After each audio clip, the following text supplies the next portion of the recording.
Shalom, cousin. All praises to the Most High God, Yahweh Bahashem Hamashiach Yahushua. This is Sirach chapter 33 and verse 19. Give not thy son and wife, thy brother and friend, power over thee while thou livest, and give not thy goods to another, lest they repent thee, and thou shalt entreat for the same again. So it's two parts in this passage. The part I'm harping on and we touching on, give not thy son and wife and thy brother and friend power over thee while thou livest. Meaning, we were teaching this yesterday at camp. Don't let them have the influence over you, because that's where the power comes from. You know why they keep these holidays. This is how we always been, and they got all these different excuses on why they do what they do, and they influence you to keep it with them. A lot of Israelites, believe it or not, are going to say this Easter is not in the Bible. There's nothing wrong with it, and they're going to celebrate it because they have been influenced. They're still being influenced, right? Whether it's this world or whether they convincing themselves, however you want to look at it, or like for the children. And that's what we're about to get into. It says, as long as thou livest and have breath in thee, give not thyself over to any. This is the meat and potatoes of the lesson. For better it is that thy children shall seek to thee, and thou shouldest stand to their courtesy. For better it is that thy children shall seek to thee, that thou shouldst stand to their courtesy. It's better that your children be learning what you've been learning than y'all having separate lives, because y'all having separate lives, y'all gonna always bump heads as this child gets older and older. That's why you're not supposed to, even your wife, she's not supposed to be serving something else. You can't be, they got dating sites where Muslim and Israeli dating sites, different religion dating sites. That shit is never gonna work. They just do that for content. They do it, just to, keep some bullshit going. But it's never gonna work that way. It's never gonna work out like that. For better it is that thy children shall seek to thee, then thou shalt stand to their courtesy. Your children should be knowing about the Passover, not Easter. Though they should know about Easter, but it shouldn't be to be celebrated. Because in all actuality, people say, man, we just doing it for the kids. But the kids don't even know what it's about. They just gonna say the eggs looks pretty because it's a whole bunch of bright colors. The eggs look pretty. And they're eggs. And we get to go find the eggs. And we get to hunt. And we get to, they come on, they're children. They're supposed to be learning what you learning, but guess what? This is what you learning too. But y'all have zero understanding on why y'all doing this. And that's what lessons like this is for. So better is that thou shalt seek to thee, then thou shalt stand to thy courtesy. When you go back to Genesis chapter 18 and verse 17, I believe.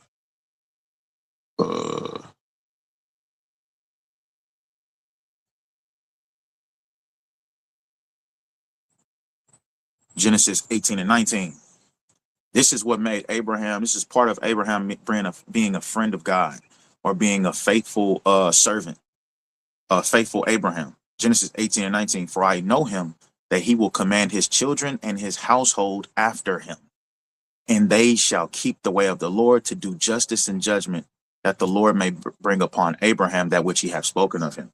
So this is how you get the blessings of the Most High, by commanding your house after the ways of the Lord. So it's not just about you following the Lord, it's about you commanding your whole house. If your wife don't want to get in order, that shit is never going to work. She's not going to be able to do her own thing in the house, bro. It's going to always be problems. It's going to always be, I've been there. I've seen what it looks like. Through experience, it's never going to work that way. Y'all have to be on one accord. That's the way the Most High designed it. So you have to be keeping the law, you teaching your wife, and your wife is supposed to be teaching the children the laws of God. Not no Easter. So let's go into it. I want to pull this up. So this is about Ishtar, of course.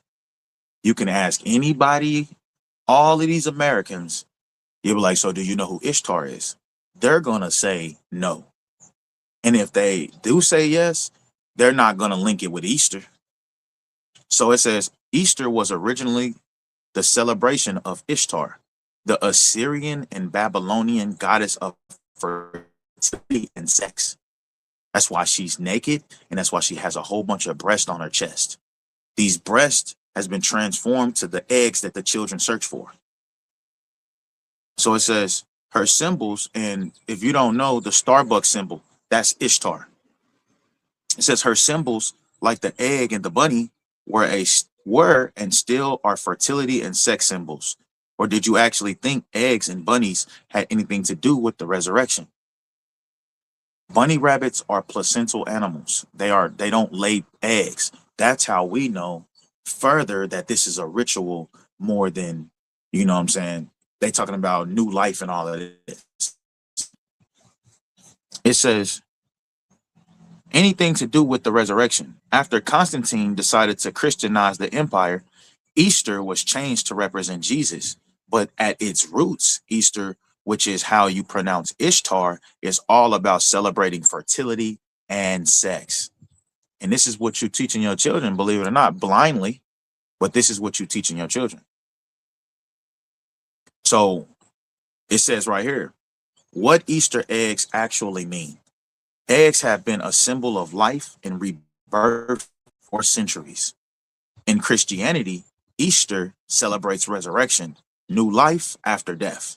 So eggs equal new life, fits the message of resurrection. Over time, people started decorating them and eventually turned it into egg hunt for kids. It says it started as a European tradition, especially in Germany. Bro, this is Edomite activities once again. And then you will find out in Jeremiah 10:2 where he says, following out the way of the heathen. That's what we've been doing.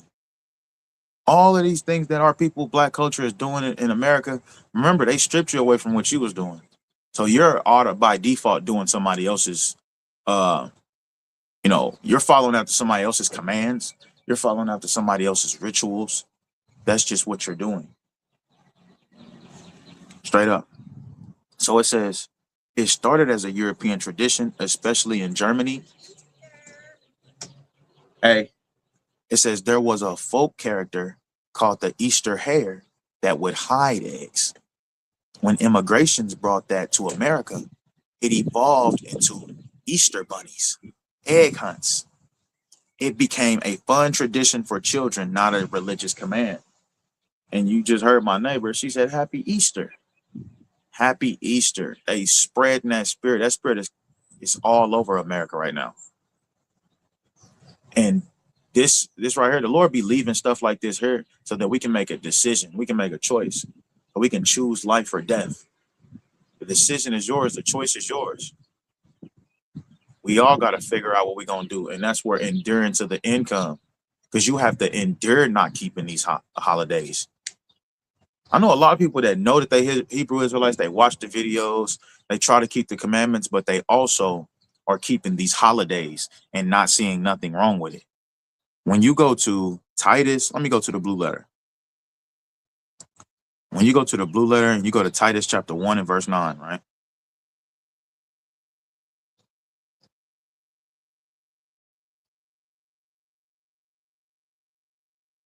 Titus 1 and 9, it says, holding fast the faithful word as he had been taught, that he may be able by sound doctrine both to exhort and convince the gainsayers. That's what we're trying to do. We're trying to convince the gainsayers. A lot of people go against what we say simply because we condemn holidays.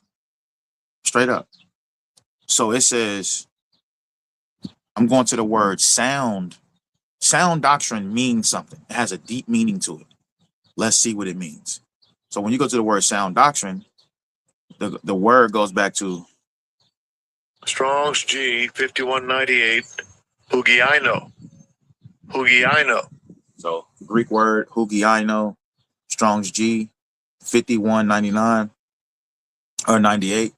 It says of Christian whose opinions are free from any mixture of error. Of Christians whose opinions are free from any mixtures or error. So it's about having sound doctrine. Having sound doctrine is you actually doing diligent research. You actually going to go research what you know to be true and what ain't true.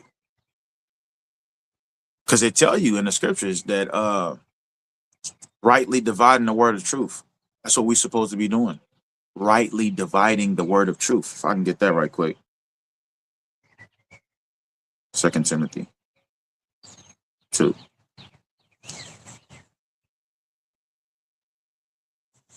Second Timothy 2.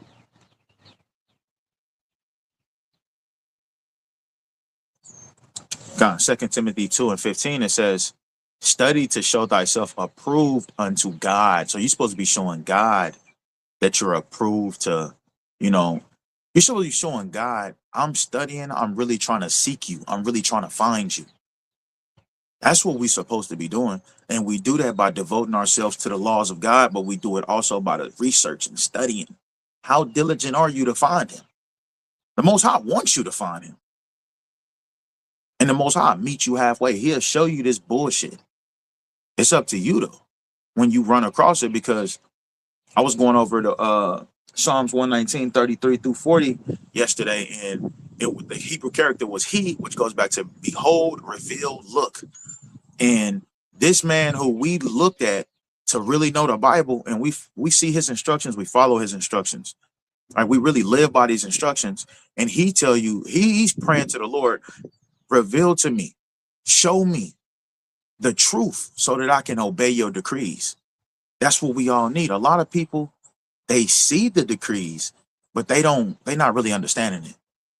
They're not really understanding. They just want to know it's right there so that they can, it's precept, or they want to go there to debate it. Some people go to these passages to really learn what they're supposed to be doing. Straight up. I like to run my house very original. Like straight up, I try to, shut things down on the Sabbath to where, not so much to shut it down as in all lights and shit is off, but bro, it's nothing going on but resting, the work of the Lord, or and if you are watching TV, it's about to be something, it's about to be nature, something, the Most High's creation. It ain't about to be Scream 7. We're not watching Scream 7 on the Sabbath. We're not watching these goofy ass movies on the Sabbath. We're not watching these movies on the Sabbath, man. We're going to dedicate this to the Most High. That's what we're going to do. So I like to run my house very original. There's no room for error. So I don't want to, you want to grow, but you don't want to get caught up in thinking that everything that you can, everything is okay to do. So study to show thyself approved unto God, a workman that needeth not to be ashamed, rightly dividing the word of truth. That's what we're supposed to be doing. Rightly dividing the word of truth, having sound doctrine. And when you look at Easter and you look at the resurrection of Yahushua, it doesn't mix. It don't make sense at all. When you look outside, yes, we're in a new year. We can clearly see it. I've seen butterflies the last week or two. I've been seeing butterflies. I've been seeing more animals. My plants over here is growing. Yes, we are in a new year. But it's not how you thinking it when it comes to Easter. These niggas is on something totally different. This is why the elites are thriving, because they got you keeping their pagan ass holidays. The Most High never said this shit is, the idols are fake, but black magic, blue magic, all of this shit is real.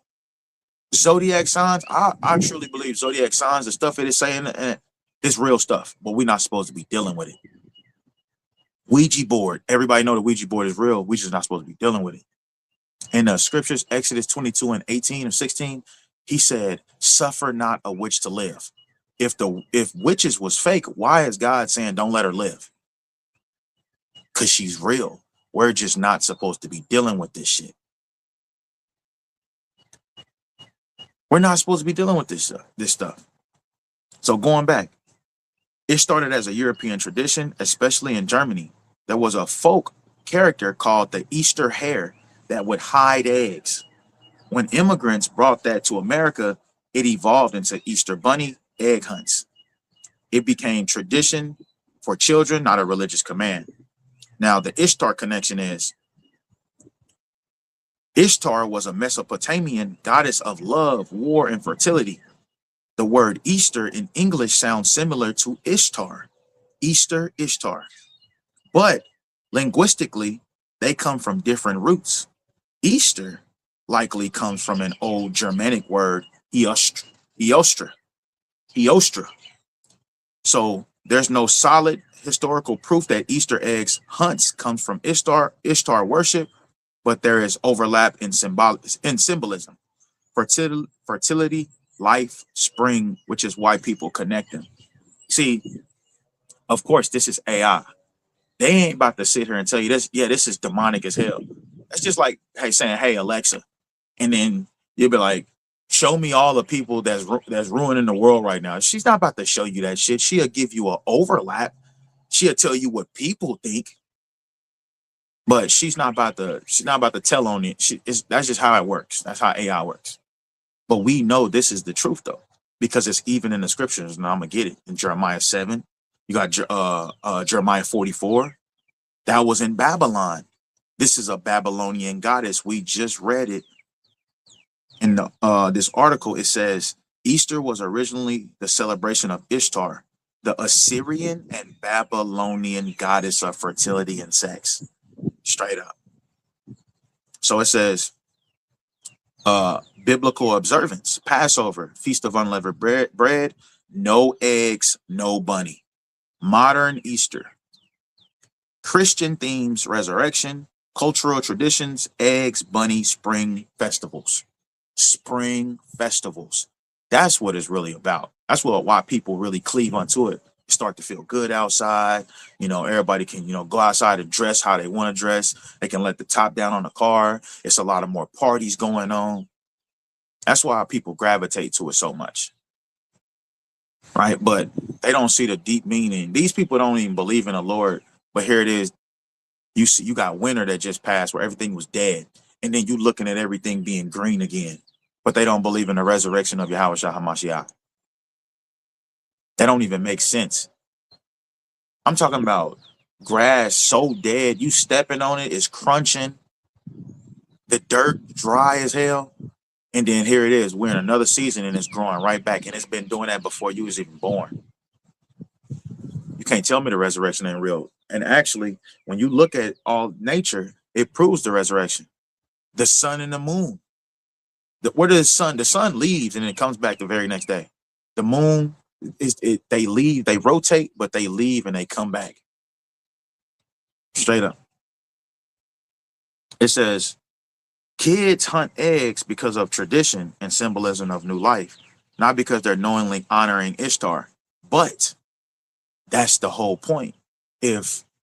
Now, I would say a lot of people still wouldn't care, but it would take some money away from them in this holiday if they really came out on the news and said, "Hey, this is paganism. This is false god idol worship." It would take money away from them. They ain't about to do that. It says, but yes, some elements come from non-biblical cultural practices layered on later. Straight up. It says, the Bible repeatedly warns about blending the worship of God with pagan customs. He warns us, and let's get his precept. Let's get the precept. Jeremiah chapter 10, I quoted it earlier. Jeremiah chapter 10 and verse 2, it says, thus said Yahweh, learn not the way of the heathen, and be not dismayed at the signs of heaven, for the heathen are dismayed at them. We're not supposed to be learning the way of the heathen. It says over time, what started as resurrection focused Christ got mixed with spring fertility imagery, eggs, and rabbits. So what does that go back to? That goes back to the word sound doctrine. Now let me go back to that, bring it home.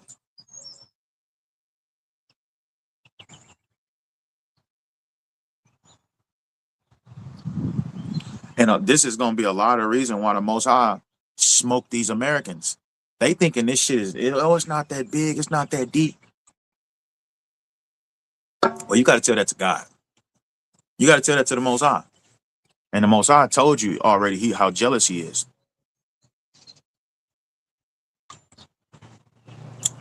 So I'm gonna read again.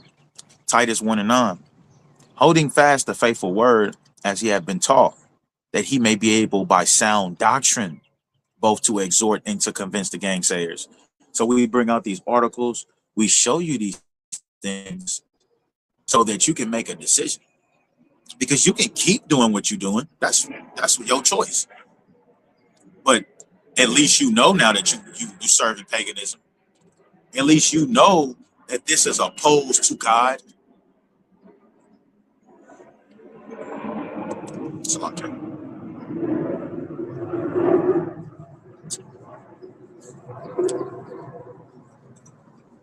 Yeah, at least you will know that this is opposed to God without being. That's what we really out there for. For warning, we are the mouthpiece of the Lord. We come out there to warn you. You're gonna do what you want to do, but our job is done for salvation. The blood is off of our hands.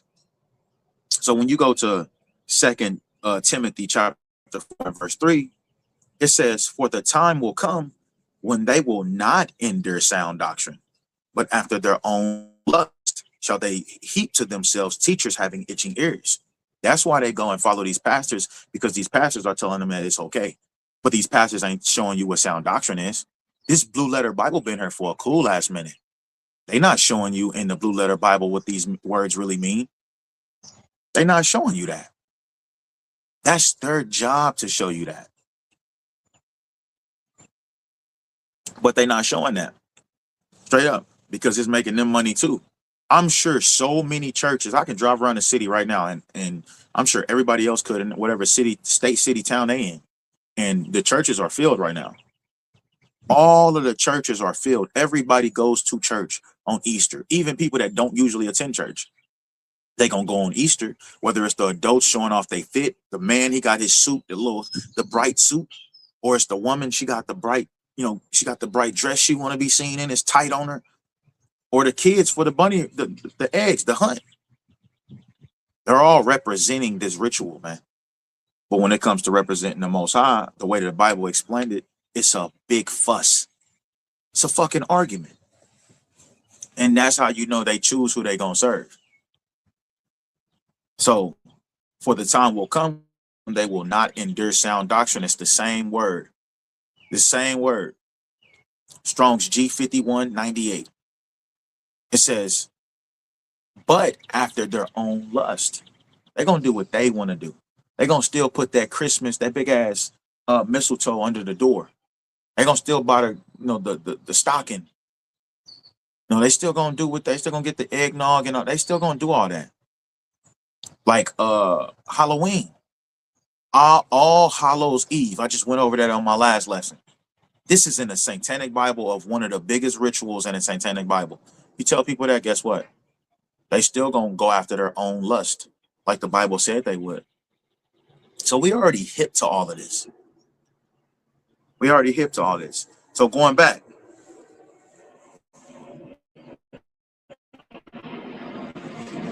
Okay.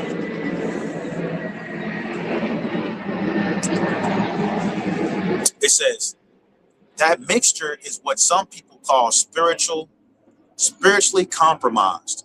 And I went over this on at camp about the churches in Revelations chapter 2. Some of these churches, they were spiritually compromised.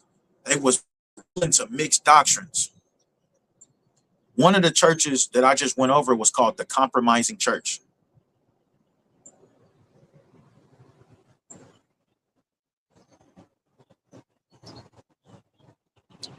The Church of Pergamos, right? Revelations 2 and 12. Look at this. Revelations 2 and 12. And it's a lot of churches that follow after the Church of Pergamum. That's why he says, he that have an ear, let him hear what the Spirit says into the churches, man. Because a lot of these churches still follow after these same orders. And it's more churches that's compromising than anything. More churches that's compromising than anything. Like a lot of people, one thing I see compromising is the lunar Sabbath. Niggas try to say it's the lunars. It don't make sense. They know it don't make sense deep inside. We're talking about an uninterrupted Sabbath. It's a stop sign. That Sabbath is going to be there every time. But they go by this lunar Sabbath, which is Babylonian, and they say, and they do that simply because they want to be able to still turn up on the Saturday. So they go this Sabbath where it's different days of the week every week or every month. That's why they do that. So they can still turn up on Saturday, Fridays and Saturdays.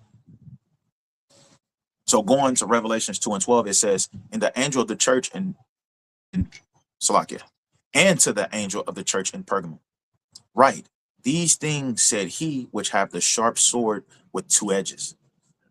I know thy works, and where thou dwellest, even where Satan's seat is.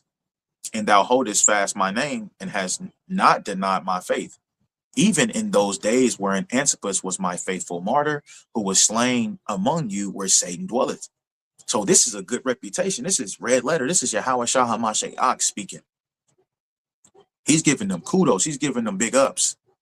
He like, y'all held fast to my name. Y'all living in Satan's seat. Y'all living where Satan dwelled. Why? Because it was so many idolatrous temples in the place where in Pergamos. That's why he's saying that's not literally Satan's seat, but it was so much worship of Satan. That's why he said that. It says, where Satan dwelleth, but I have a few things against thee, because thou has there them that hold the doctrine of Balaam, who taught Balak to cast a stumbling block before the children of Israel.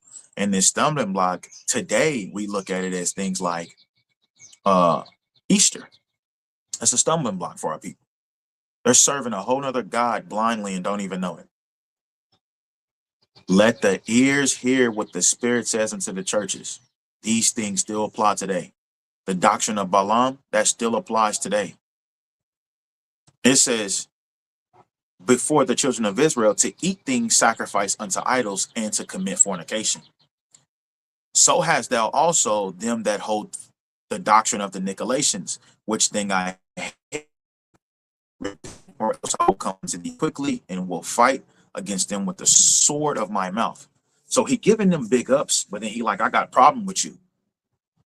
And it was talking about the Nicolaitans. If you go into the history of the Nicolaitans, and Lord willing, I can one day. When you go into the history of the Nicolaitans was the modern day, the ancient Christians. One second.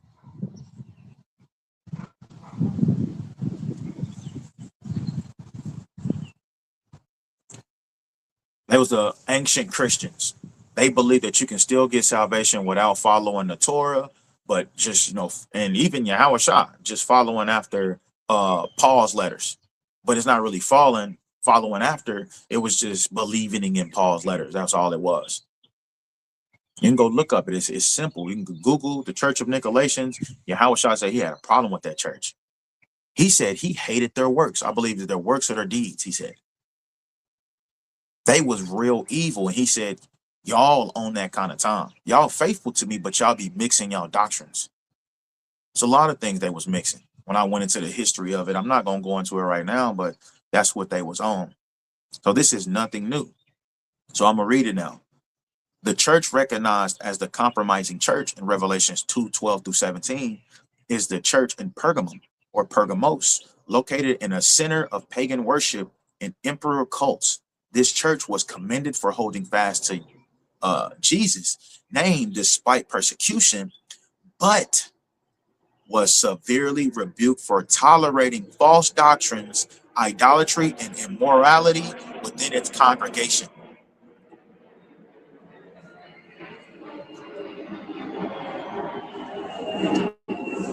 So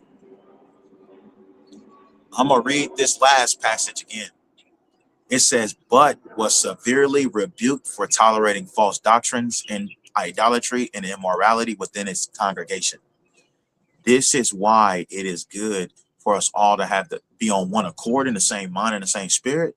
But it's also good that these brothers came from a different background. Like, I want the geek around me that's in the truth. I want the computer tech around me that's in the truth. He see things different. I want the man that used to come from the farm life around me that's in the truth. I want the gangster nigga around me that used to be a gangster that's now in the knowledge of the truth. You want these people around you that come from these different backgrounds of life, but y'all come to this agreement of keeping the laws and loving your brother as thyself and following after Yahweh Shah. You know the doctrine. You need these different background of people in your life. You know what I'm saying? But y'all all in the knowledge of the truth.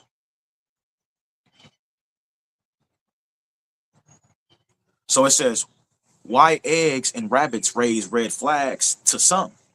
Eggs equal life, fertility. Rabbits equal fast reproduction, fertility symbol. Those symbols existed in ancient spring festivals before Christianity spread in Europe.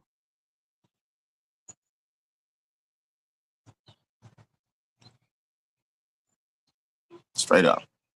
And that's all I want to get on that. I want to get this precept right quick before I end up closing out of it. Because I'm going to let the spirit take me wherever it wants. Whenever I close out, that's when I close out. So Jeremiah chapter 7, right? When you go to Jeremiah 7, let's see.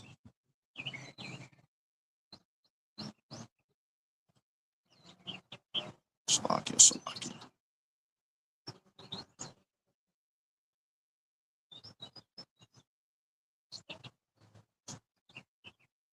Okay.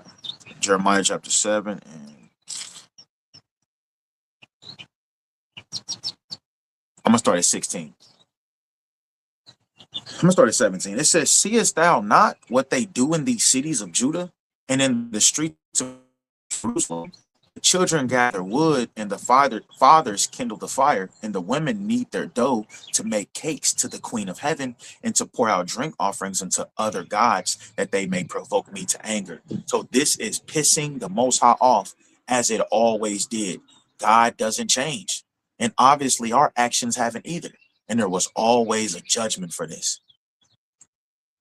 It says, and to pour out drink offerings unto other gods. That's talking about you throwing a party. You think there ain't gonna be Easter parties? You think it ain't gonna be cakes with confetti sprinklings on them and a symbolizing of Easter? Yes, it's gonna be a dinner for it. It's gonna, at these churches, they're eating right now. They're gonna go over a couple scriptures that don't have nothing to do with what they about to do, and then they're about to go have the food, and then they're about to send the kids out to, they're about to watch the kids go look for eggs. They hiding eggs in the trees and the bushes, on the curb and in the middle of the field. And I ain't teaching them shit with this guy. This ain't got shit to do with nothing.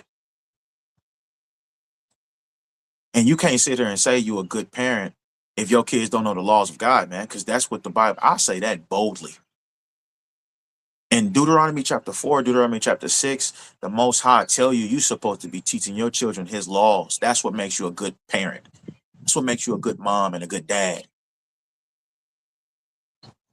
So he says, do you see what the children of Israel is doing in the cities? And then he explains, it says, and the women knead their dough to make cakes to the Queen of Heaven.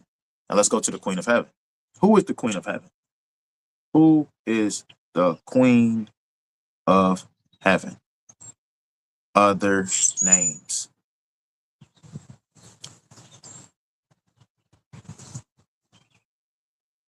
It says Queen of Heaven was a title given to several ancient sky goddesses worshipped throughout the ancient Mediterranean and the ancient Near East. Goddess known to have referred to by the title included Inanna, which is Ishtar, Anat, Isis, Nut, Ashtar, Ashtar, and possibly Asherah. By the prophet Jeremiah, in the Greco-Roman times, Hera and Juno bore this title. Forms and content of worship varied. Now,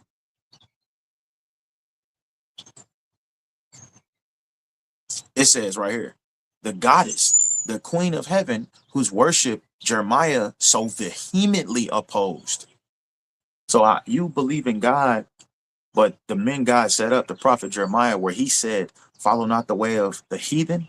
It said that he had a vehement opposition for this God, this sky goddess, this goddess of fertility, sex, and war, and what we just read. It says may have been possibly Ashtar. Ashtar is the name of a goddess as known from northwestern Semitic regions. Cognate in name, origin, and functions with the goddess Ishtar in Mesopotamian texts. Just that simple. It's that simple. So when it says in Jeremiah 7 and 18, this is exactly who we talking about. The person, the fake trash God that everybody's worshiping right now. Today, on this day, this Sunday Easter, they're worshiping Ishtar blindly. Straight up. So he says, verse 19, do they provoke me to anger, said the Lord? Do they not provoke themselves to the confusion of their own faces?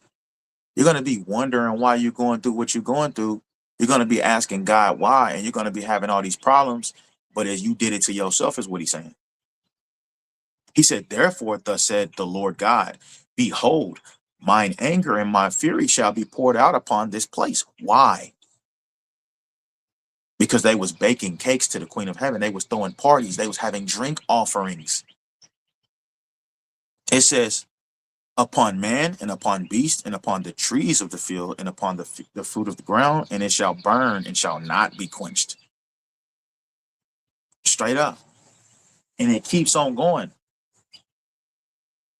Let's go to Jeremiah 44. You see, people be thinking, oh, that's an ancient book. That's old. No, it's not. This same shit is going. That's why I always say these idols has been enhanced and advanced. It's technology. Like, they got Easter shirts now.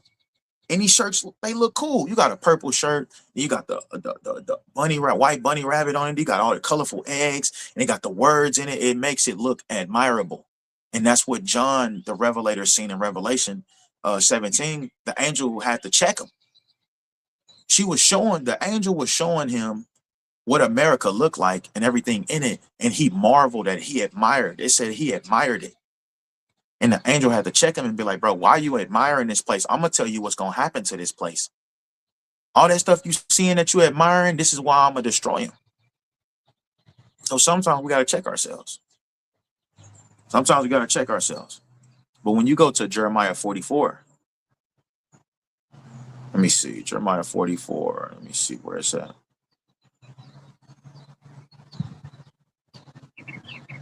So Jeremiah 44 and 14. Jeremiah 44 and 14, he's addressing this God, this Ishtar again. It says, so that none of the remnant of Judah, which are gone into the land of Egypt to sojourn there, shall escape or remain, that they should return into the land of Judah, to the which they have a desire to return. Salakia, to dwell there, for none shall return, but such as shall escape. Then all the men which knew that their wives had burned incense unto other gods, and all the women that stood by, a great multitude, even all the people that dwell in the land of Egypt, in Pathros, answered Jeremiah, saying, this is what they said to Jeremiah after he checked them about serving Ishtar. It says, as for the word that thou hast spoken unto us in the name of the Lord, we will not hearken unto thee. That's the people. Bro, ain't nobody trying to hear that, bro. We doing this for the kids, bro. We doing this for the kids, bro. That's what they be on. We ain't trying to hear you. It says, but we will certainly do whatsoever thing goeth forth out of our own mouth to burn incense unto the Queen of Heaven, the same Queen of Heaven, Ishtar, Ashtoreth, Inanna. It says, and to pour out drink offerings unto her, throw a party, as we have done, we and our fathers, our kings and our princes in the cities of Judah and in the streets of Jerusalem. For then had we plenty of victuals, and we were well and saw no evil. See that? This is where they mind take it. Man, you just trying to take away our peace. That's all you trying to do. Black people can't have shit. Black people, we can't have nothing. It be our own people tearing us down. And then here it is, you just trying to show them, nigga, this is paganism. This ain't our culture. But they so far indoctrinated. This is what they was on though. They like, bro, we ain't trying to hear that shit. We gonna keep these feast days. This is in Jerusalem when our people was in Jerusalem. I think people look at this, look at this Bible and they just automatically think Stone Age. No, back then we was going over this in manhood class. Back then they still had ice. They were still making ice. They still had ice cold water, dude. It wasn't everywhere, but it was famous in certain places. Right? Egypt, they had refrigerators where they would dig underground and like make a curve to it, and they was refrigerating their foods, man. We just think that everything was just nah, bro. It's the same shit. It's just this shit is more advanced and enhanced. You got 3D printers and shit now. That's the only difference. It says, verse 18, but since we left off to burn incense to the Queen of Heaven and to pour out drink offerings unto her, we have wanted all things and have been consumed by the sword and by the famine. And when we burned incense to the Queen of Heaven and poured out drink offerings unto her, we did make her cakes to worship her and pour out our drink offerings unto her without our men? Question mark. Are we doing this without our men? Men that's supposed to be teaching us? Then Jeremiah said unto all the people, to the men and to the women, and to all the people which have given him that answer, saying, the incense that ye burn in the cities of Judah and in the streets of Jerusalem, ye and your fathers, your kings and your princes, and the people of the land, did not the Lord remember them, and came it not into his mind, so that the Lord could no longer bear because of the evil of your doings. So the Lord is calling this evil. The Lord doesn't change. Everybody say that until it comes to stuff like this. People just be looking around like, so what we gonna do then? We just gonna look, with our face stuck out, with our lips poked out? No, nigga, make these same feasts that you keep in righteous to the Lord. We don't have to wait until tabernacles, bro, to go camping. We don't have to wait until the Feast of Fruits to come together and have a beautiful feast. No, we can have a peace offering unto the Lord. We can come together in the name of a peace offering. Or what about a new moon? We're supposed to turn up on a new moon, but in righteousness though. But people got a problem. There's a blockage with people wanting to follow after their own heart, do what they want, because they a grown ass man or they a grown ass woman, and ain't nobody gonna tell them now shit because they've been raising themselves since they was 12 years old. That's the kind of shit we hear, man. It's sad. So, man, that's all I'm gonna bring out for that. Lord willing, you was edified, even if it's just a little bit. We're not supposed to be following the gods of the heathens, man. Straight up. Shalom.